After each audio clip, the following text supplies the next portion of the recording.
Mengapa kedua hal ini penting?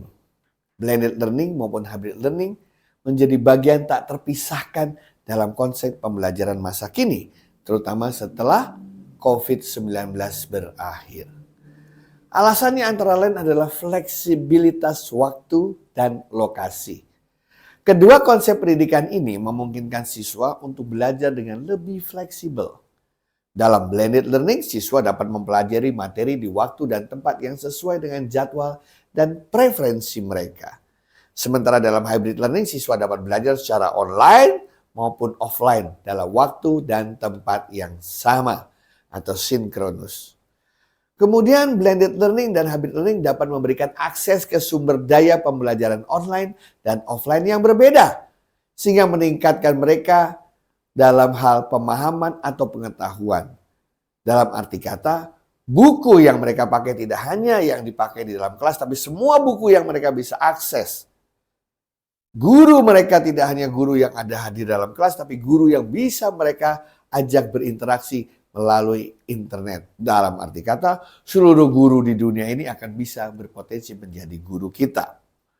Kedua konsep pendidikan ini juga sangat memberikan manfaat dalam hal interaksi dan umpan balik yang lebih baik.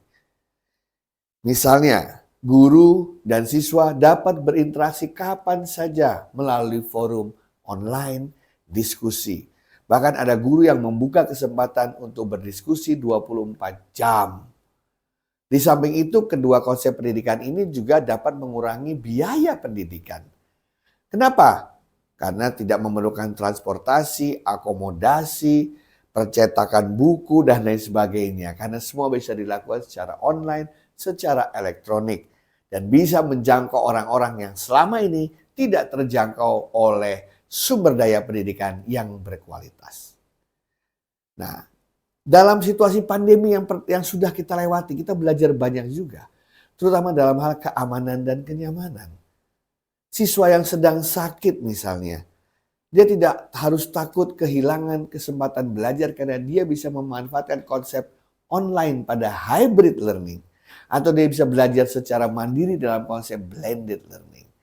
Jadi siswa lain yang hadir secara fisik dapat aman, tidak tertular oleh teman-temannya yang dalam keadaan sakit menular misalnya dan berada di rumah. Oleh karena itu kesimpulannya, dengan mengadopsi blended learning dan hybrid learning, proses pembelajaran menjadi lebih efektif, efisien, dan fleksibel. Yang tentu saja menguntungkan berbagai pihak. Terima kasih.